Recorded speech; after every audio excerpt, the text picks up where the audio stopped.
நம்மை சுற்றி குழிகள் நிறைய இருக்கு. நாம கண்ணை மூடி கொஞ்சம் அப்படின்னு வச்சு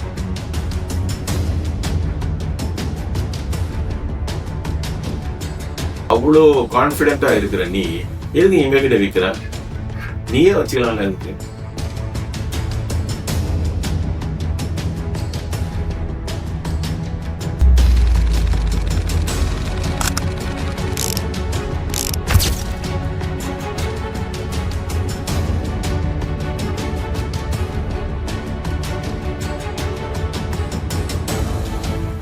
சார், கிரிப்டோ கரன்சி பிட்காயினை பத்தி நான் ஏற்கனவே நிறைய வீடியோ ரிலீஸ் பண்ணிருக்கேன். அந்த பிட்காயின்லயோ இல்லை கிரிப்டோ கரன்சில இன்வெஸ்ட் பண்ணக்கூடாது, இன்வெஸ்ட் பண்றதுக்கு ஒண்ணுமே கிடையாது. அது போர்டு உள்ள shallow, has nothing anything of value. Value எதுவுமே கிடையாது சார். அது பிளாக் செயின் டெக்னாலஜி ஃபேக் பண்ண முடியாது, ரைட்? யாரும் ஹேக் பண்ண முடியாது, ரைட்? Secured technology, right? அதனால அது ஒரு டெக்னாலஜி, அவ்வளவுதான்.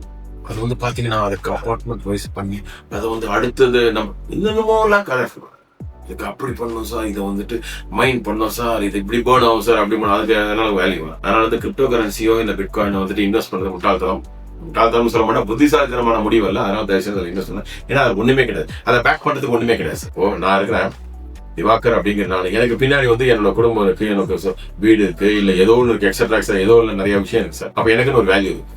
ஏன் எனக்கு இந்த வேல்யூ? அந்த பின்னாடி இருக்கிற பல விஷயத்த வச்சுதான் எனக்கு value.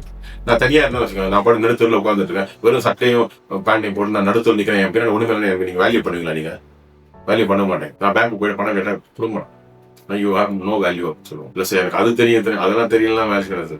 You don't have any value. அதே மாதிரி கிரிப்டோ கரன்சிக்கு doesn't have any value because அதுக்கு பின்னாடி ஒண்ணுமே கிடையாது. ஒண்ணுமே இல்லாத விஷயத்துக்கு வந்துட்டு அப்படியே ஒரு யூஃபோரியா கிரியேட் பண்ணிட்டு அப்படி சார், இப்படி சார், அது சார், இது சார் அப்படின்னா பண்ணிட்டு $1 $5 முன்ன இருந்ததெல்லாம் இப்போ வந்துட்டு $1,20,000 போயிட்டு இப்போ பாத்தீங்கன்னா கிட்டத்தட்ட ஒரு கடந்த சில வாரத்துல பாத்தீங்கன்னா ஒரு $1,20,000 போச்சு பிட்காயின். இப்போ கிட்டத்தட்ட $70,000 அது கம்மியாகும் தடுமாறிட்டு இருக்கு. கிட்டத்தட்ட 40% அவுட். ஜீரோ வரும், என்னைக்கா ஒரு நாள் வரும். It's question of time. ஏன்னா அதுக்கு வந்து வேல்யூவே எதுங்க, மதிப்பு எதுவுமே கிடையாது. மதிப்பு இல்லாத ஒரு விஷயம் இன்ட்ரின்சிக் வேல்யூன்னு சொல்லுவாங்க, அது எதுவுமே இல்லாதனால அதனால வந்துட்டு ரொம்ப காலம் சஸ்டெயின் பண்ணவே முடியாது. அது ஒரு பக்கம் தான். இன்னொரு பக்கம் நான் கேள்விப்பட்ட ரீசெண்ட் டைம்ஸ்ல நிறைய வெப்சைட்லயும் நிறைய விஷயம் வந்து தமிழ்நாட்டிலேயே இல்ல இந்தியாவிலே வந்து என்ன பண்றாங்க, ஒரு block chain technology. Block chain technology ஒன்று நீங்களே வந்து ஒரு பிட்காயினை வந்து இல்ல கிரிப்டோ கரன்சி உருவாக்கிட்டு மார்க்கெட் பண்ண வேண்டியது. சார் இது வாங்குவோம் சார், இது இப்ப நீங்க $7 சார். நான் ஒரு மீட்டிங் அட்டன் பண்ணேன் சார், $7 சார், அது $7.75 சார். நான் சொல்ல ஒரு 5 வருஷம் $7 இருக்கு சார். இது வந்து பாத்தீங்கன்னா எப்படி வந்து பிட்காயின் வந்து $1 இருந்து $1,20,000, இதுவும் அதே மாதிரி $7 இருந்து $100 போகும், $1000 போகும், $10,000 சார். அப்ப இன்னைக்கு நீங்க வாங்கினதெல்லாம் பாத்தீங்கன்னா சம துப்பு சார். நீங்க வந்து வெறும் 1000 பிட்காயின் வாங்குங்க சார், இல்ல கிரிப்டோ கரன்சி வாங்குங்க சார். யோசிச்சு பாருங்க, நாளைக்கு அது $10,000 பத்தி நீங்க எவ்வளவு பெரிய பணக்காரன். அது பாத்தீங்கன்னா நீங்க $7,300 இன்னைக்கு அதே $7,300 அப்படி இருக்கு 5 வருஷத்துக்கு அப்புறம். எவ்வளவு பெரிய பண விஷயம் வருஷமா. இது என்னன்னா இந்த மாதிரி நிறைய குரூப் லோக்கலாவே வந்து பேர்ல நான் சொல்ல விரும்பல, நீங்களே கூகுள் பண்ணி பார்த்தா தெரியும். அவங்க என்ன பண்ண ஒரு கிரிப்டோ கரன்சின்னு ஒண்ணு உருவாக்கி அதை மீட்டிங் எல்லாம் போட்டு மாணவரியா மார்க்கெட் பண்ணிட்டு ஜனங்க தலையில கட்டப்பா. அது வந்து சார் இது வந்து ஒவ்வொரு வருஷம் 25% பேர்ன் ஆகி போகும் சார். அப்புறம் கடைசியில் இவ்வளவுதான் சார், இது அப்படி சார், இப்படி சார், அது பாருங்க இவ்வளவு வேலை கரு சார், இவ்வளவு வேலை கரு சார், இது அப்படி சார், என்னென்னமோ கம்பி கட்டுற கதையெல்லாம் சொல்லிட்டு நம்ம தலையில கட்டுறோம். நான் ஒண்ணு கேட்கிறேன், அவ்வளோ கான்பிடென்டா இருக்கிற நீ எதுக்கு எங்க கிட்ட விற்கிற? நீயே வச்சுக்கலாம் இருக்கு. நான் ஒண்ணு கேட்கிறேன் சார், என்கிட்ட ஒரு மொபைல் போன் இருக்கும், இந்த மொபைல் போன் ஓகேவா, நீங்க வச்சிருக்கீங்க $20,000 வச்சுக்கோங்களேன். அந்த மொபைல் போன் நாளைக்கு அது $1,00,000 போகும், ஒரு வருஷம் பத்துனாச்சு. நான் இந்த மொபைல் போன் யாருக்கா நான் கொடுப்பேன்? நான் கொடுக்க நானே வச்சுக்கேன். ஏதோ ஒரு எல்லாத்தையும் நானே தான் வச்சு இன்னொரு நான் எதை கொடுக்கணும். அந்த ஒரு திறமையான ஒரு கேள்விக்கு பதில் அவங்க கிட்ட இல்ல. நான் கேட்டேன், நான் அது இல்ல சார், அது வந்து அப்படி சார், இப்படி சார், என்னென்னமோ எல்லாம் கம்பி கட்ட கதையால சொன்னா நான் கேட்ட கேள்விக்கு பதிலே வரல. கடைசியில் முதல்ல கேள்வி கேட்டேன் பிட்காயின் நான் கேட்டேன், அதுக்கே கடைசி வரைக்கும் பதில் இல்லை. அது வேற விஷயம் இல்லை. இது நான் கேட்டேன், நீங்களே வச்சுக்கலாமா சார், எதுக்கு எல்லாருக்கும் விற்கிறீங்க? இல்ல சார், கடைசியில் ஒரு மாதிரி காமெடி மாதிரி சார், நீங்க சார் அது இந்த வெல்த் இருக்கு இல்லையா சார், அது எல்லாருக்கும் டிஸ்ட்ரிபியூட் பண்ணும்.